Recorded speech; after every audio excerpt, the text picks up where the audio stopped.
my first day in court, I wish to report, then witness. Well, welcome to Barley and Hops. I'm George. Yep, got a jacket on. It's a little chilly out here. We're in Potomac, Maryland.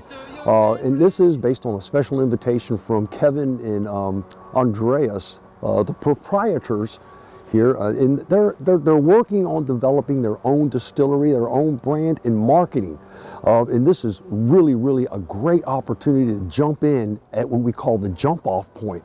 And they've developed, and they've actually converted this cottage into a clubhouse / distillery. So this is going to be a wonderful opportunity for us to see what happens at the very beginning for those of you who are interested in opening up your own distillery. So there are some trials and tribulations, but the challenges that go into just the everyday process and, the marketing. You'll notice they've got, this is called the Cock and Horse. So it becomes sort of like the Cock and Horse Clubhouse, but it's got that zeal to it, We've got some testing and some challenges that we have to overcome, but we're all going to do this all together, so you stick with us. So normally what we do is we will put it on 145, and then we'll let it stabilize for about 35-40 minutes. And then we bring it up from 145 to 165, get another... In the interest of full disclosure, we had already loaded the still. We filled it to about 18 gallons or so of a sugar wash, and we already started the heating process. We didn't want to bore you with the nitnoids of all of this, but from here on out, if you listen carefully, it's the discovery learning process that proved to be priceless. 40 minutes.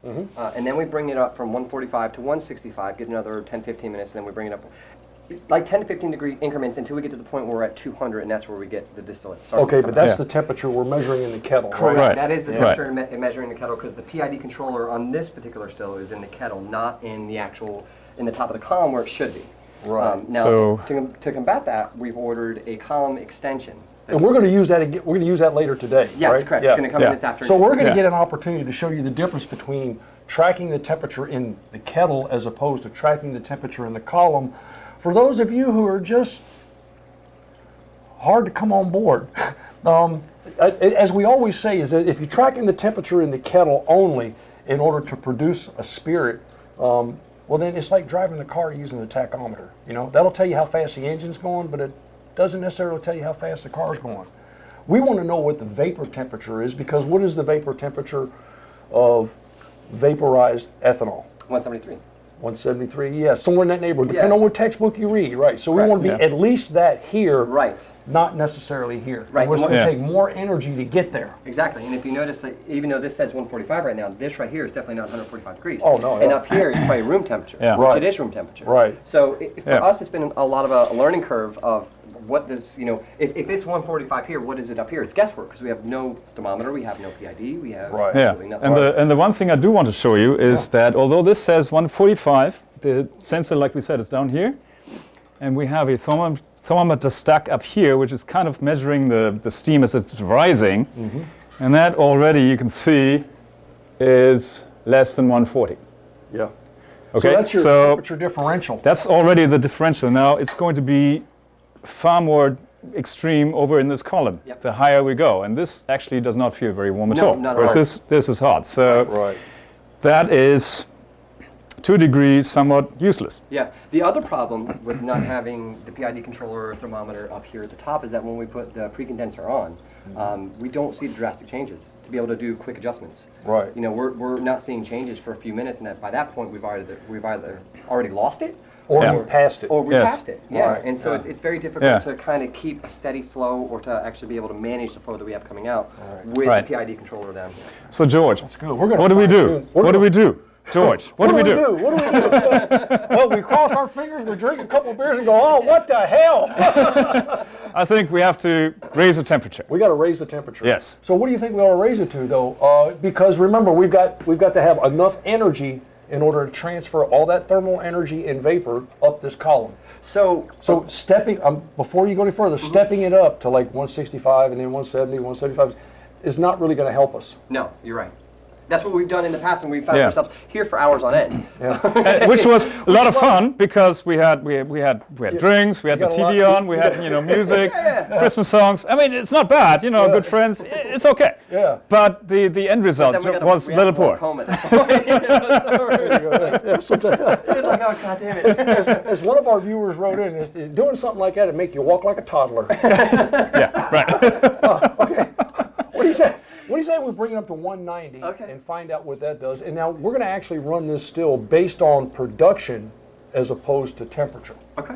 So 190. 190. Let's go to 190 and see what that does. And then as our production begins and we start to run our condenser, our pre-condenser and condenser, everything that we run from this point on is going to have to do with feel and sensitivity, for lack of better words. Yeah. That's it. Yeah. That's it. But later on, when we do add that other portion and we put our thermometer, we'll be able to track it by temperature, scientifically, how to make our separations and cuts. Right. But currently, what we have here is a musical instrument that we have to know. It's not tuned. It's not tuned. We're learning how to play it. There you go. Yeah. Absolutely. So for people out there that have a PID that's located in the boiler itself, would you say start off at 190? Just go right at one. Just go straight to 190. Okay, so no point in going to 145, then going from 145 up to 190. Right. Yeah, you're not. There's no advantage of the column stacking or anything like that, because you're not really stacking the column at this point, because it's still. No, it's everything is here. Okay. Yeah. Okay.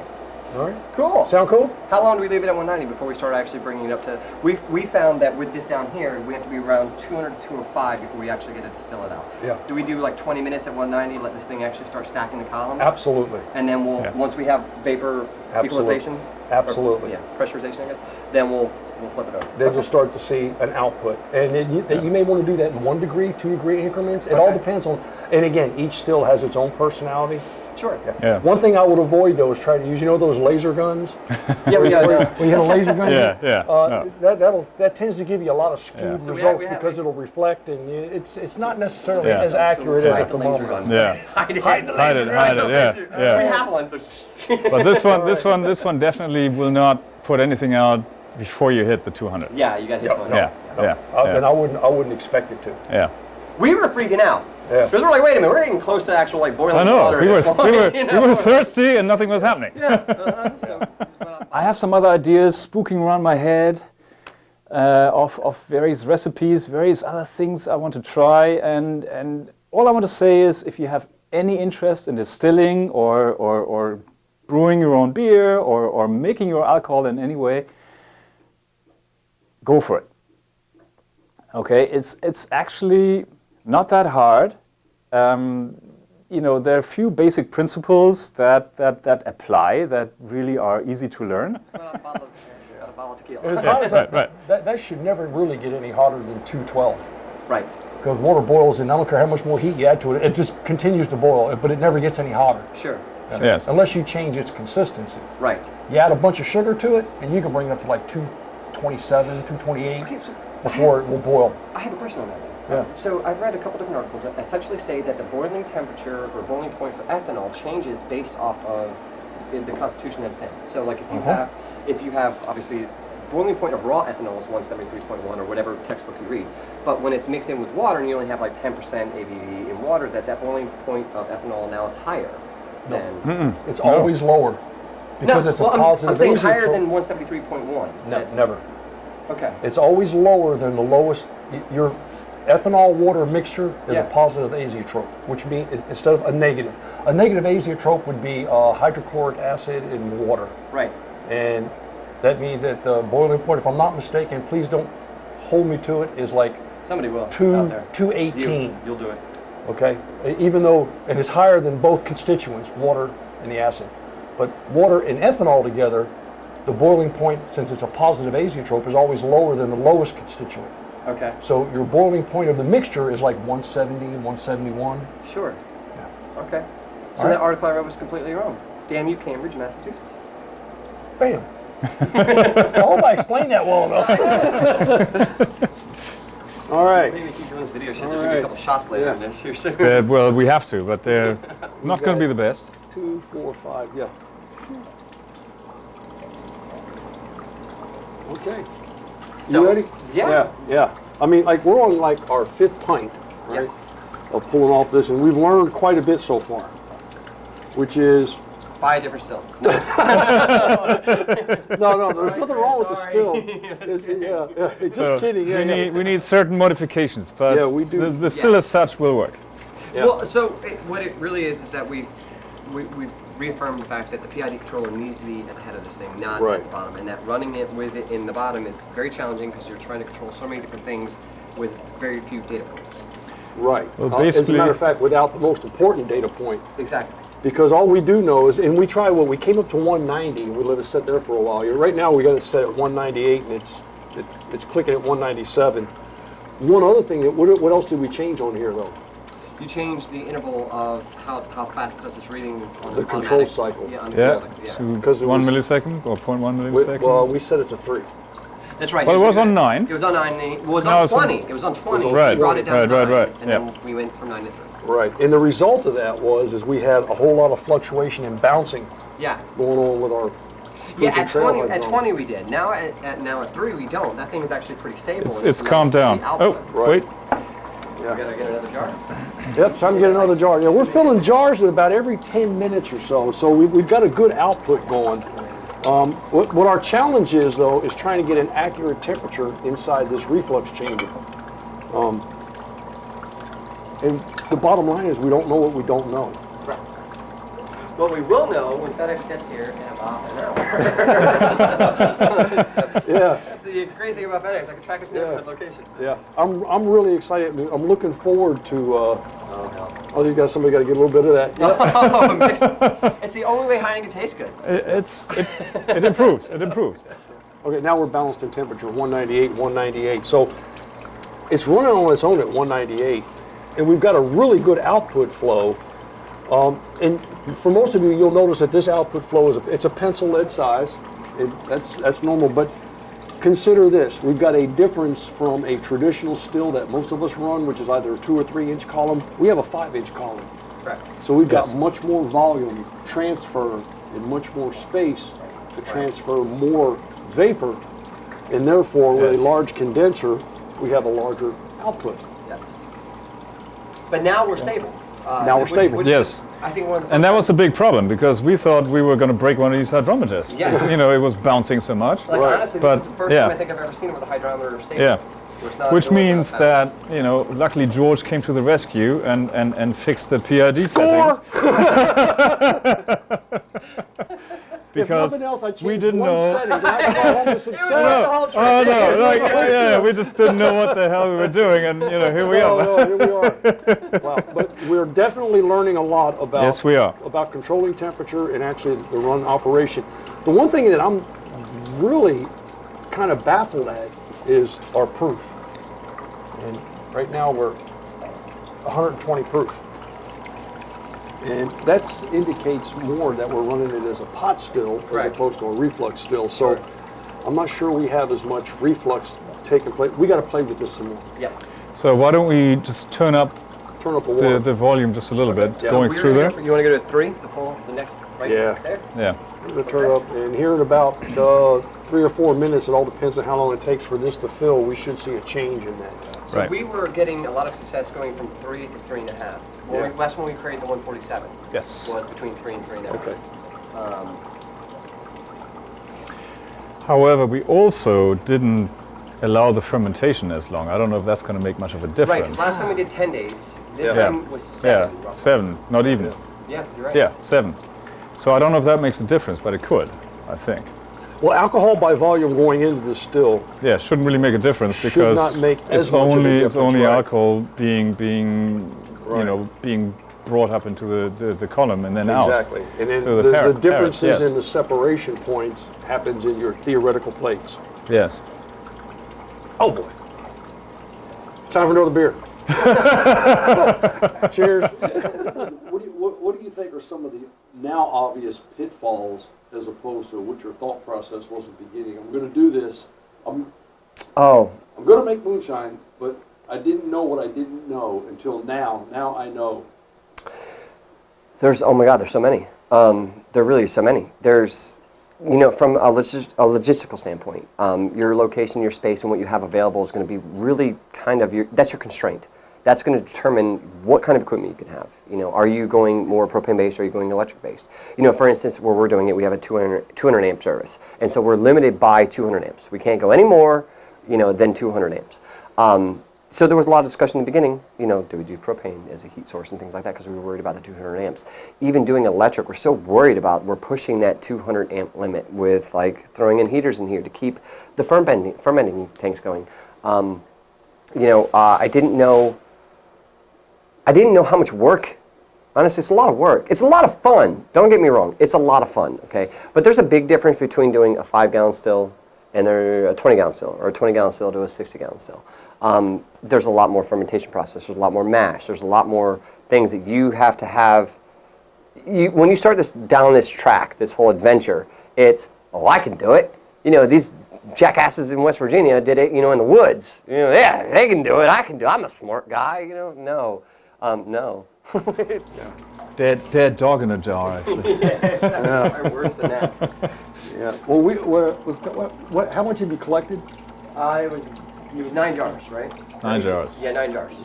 9 jars. Nine jars, 500 milliliters each, right? Sure. So that's so we have 4.5 liters. 4.5 liters? Yeah. Yeah. Yeah. Well, we've collected what, 4.5 liters? That's almost Yes. a gallon. Yes. That's almost a We talked gallon. about 3/4 a gallon. That's more than a gallon. Now, Yeah. well, And remember at the very beginning, you know, we were still fluctuating and messing with temperatures, so we were drawing at like 120, 130, you know, and now lately we've been drawing almost 160 proof, and pretty steady for the long time. But, by the way, it's time for a shot of Saddleman's Cut. Cheers, everybody. Cheers, lads. God, that goes down so smooth. so good. That is very smooth. Now, you know, we were talking earlier about the identification of tails, and how do you tell when you've reached your tails? Because it's normally about the last 2 or 3% of your mash itself. And there's a couple of different things that'll tell you that you're at tails. One is the odor. If you can pick up an odor on it, that's usually a dead giveaway. It's like ass. No, it's actually Which cardboard or a dirty dog. smell we have down here? Quite a bit, actually. Yeah, quite a bit, yeah. The other one is if you feel it through your fingers and it feels oily and slick, then the chances are you have tails.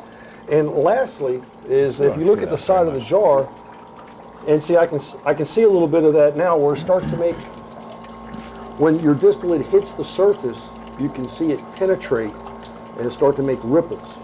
So that's The so-called swirl. The so-called swirl. Now, Yep, and we're not yep. getting a really good indication visually, but we are definitely getting an odor indication. So I wonder though, if we're distilling tails only at this moment, then you would not see a swirl, because the swirl you only see when it hits, you know, Ethanol. pure ethanol. Right, pure ethanol. So I think the test would probably be to just have a jar of water in there Right. and see what happens when it hits that. Would That would be you something. agree? I don't know. Yeah, let's give it a try. Let's. We've got nothing but time to pick up. Yeah. Okay. So this is just water, And you can see the swirl. and I Oh see my the goodness. swirl. I You absolutely see see the the swirl. You can absolutely, Yeah. There's the swirl. There's the swirl. And that's why when you smell it, it burns your nose. It's so Yes, it bad. does. Yes, it does. And we didn't see the swirl in the other jar because we were basically pure- collecting tail It was only. nothing, it was nothing but tails. Yeah. Yeah, we were collecting tails upon tails. Now, interestingly enough, you'll notice that this is going to start to cloud up. Yep. And what that is remember, your tails are primarily oil-based. So they mix extremely well in a high alcohol content because they're miscible and they Right. spread out equally. But as soon as you drop, we talked about that before about having a cloudy shine, and once you cut it, it turns cloudy. Well, that's because your tails become visible. Right. Whereas at a high alcohol content, they are invisible. They become Right. visible. Yes. Yeah. Yes. So, and here you can see how it's starting to get cloudy. Yeah. Do you normally get tails at the 150, 160 proof? You can get tails at 190 proof if you're running at a high temperature. Okay. Yeah. Gotcha. And you notice how we actually, even though you raise the when you raise the temperature and it dropped way down on the proof, now we're back down to 120. Yeah. Well, we're losing volume. Yep. And it's taking more energy in order to separate that. So we're definitely at the tail. We're at probably the 3% alcohol by volume in the still or less. Got it. Because it's taking a lot more energy to push what's there out. Yes. That is fascinating. Watching This is amazing. Look at it. Yeah, you can see it. Yeah. But actually, it's very interesting because the smell has changed dramatically. Yeah. Drastically. Yeah. It's really bad. And this would deter me from trying to drink this at all. Right. Whereas earlier it kind of smelled pleasant. Yeah. Exactly. Yeah. Now here's the ultimate question: is why would we take this and pour this into the next batch? Oh, you wouldn't. Why would you? Right, because You wouldn't drink it, would you? No, I Yeah. don't even want to smell it anymore. I want Yeah. it actually gone. It smells horrible. Yeah. So no, I don't see why you would. Nor do I see why would anybody keep what's in the still going. Yeah. As a matter of fact, I can see the swirls all the way down yeah, here. down yeah, bottom. yeah. I mean, we're just doing this for the fun of it to learn. Just but sugar wash run to try to get our feet wet. Yep. But it's the swirl is there. There's no question. And right now our temperature in the kettle is 205. So. And this is the tail again. Yep. And you can't see the And swirl there's 'cause no it's all swirl. in And there. there's no swirl. There's no swirl. And that is because we are at a high alcohol content. Yep, we're at 110, 115. Yeah. So we're at a high alcohol content. We're just mixing tails with alcohol and tails. So Right. if you were just running a pot still and you're doing a stripping run at this point, how would you, if you're doing just a stripping run, because I've read things that they run it down all the way to 20% on a stripping Oh, run. they just run it. Yeah, they just run it. So And they would remember, then take these tails, even still, and then that would go for the second distilling. right, their separations, their cuts don't happen until they do the final run. Okay, got it. Okay, so they would just keep this thing going until there's absolutely nothing left in this. Right. And then they would put all that together in a giant jug or in a huge vat somewhere. Right. And then that would be And the then next. Right. separate it Remember the out idea- during the next Okay, run. that makes a lot of sense. Remember, the whole idea of a stripping run is to control volume. So when I And was save first time. when I was Yes. first starting to run this thing and learning, I felt bad. I'm like, oh my god, I stopped cutting it at 120. Oh, throw this shit away. Oh my god. But Yeah. now it's we're still seeing the 120 mark, and this Right. is clearly not something that we want to drink. Right. Okay. See, normally when I run a still, I'll run. Well, this one is a little bit more unique, but I'll normally run all the way down to 100 proof and 204 at my head temperature. Can you go ahead and dump that? Yeah. This head temperature is probably a lot higher than that, but and the reason I stop at 100 proof is because your chances Goodbye. of collecting, Goodbye, tail. if you're controlling temperature, the chances of collecting tails above 100 proof is slim to none. Oh god. Okay. But Yes. That is so horrible. it's so nasty. Great, man. Right. So if you keep the temperature below a certain ceiling, having the tails in there is an improbability. There's an improbability above 100 proof. Right. There are people. I have taken it down to 90. You Yes. know, now you're rolling dice. It's a crapshoot. Am I going to roll a 7 or an 11? At 90. Yeah. When Right. you get down to about 80 proof, chances are you're going to start pulling tails. Yes. Yes. It's just one of those things. But above 100, that's Yeah. why I always stop, no matter what I'm doing. If I'm running my still, I stop at 100 proof and 204. When those two things match together, those are my two data points. And the other point that I just learned is that actually using these pint glasses has the added advantage for somebody who's not used to doing these things, because you will possibly not recognize when the tails are starting. Right. So instead of contaminating your whole batch that you just made, you just have a pint glass that may need to be thrown out. So Right. so that occurred to me that actually may not be a bad thing. Sure. Yeah. So Because initially it seemed like very labor intensive. Right, like Yeah. we talked about earlier, is you can't unfry an egg. Exactly. Once you get tails in it, you can't. I mean, I don't think Yeah. that's the Unless expression without you one. used. No. that wasn't the one Andres used. I think it was something. Yeah, but yeah. So and you're right. If you're not, if you're sort of like we were paying attention. We were smelling. We were feeling. Yeah. We were tasting. Yes. We're like, this was odd. It We crept knew up quickly on on us. that. It It crept did. up It on crept us. up on us. Yeah. But we knew, once it did it, that was like, oh my god. We're done. Yeah, Yeah. that's it. Yeah. Yeah. So you know what time it is now? Time to 30? shut her down. Shot 30, I thought. My mind's somewhere else. All right. There you go. Goodbye.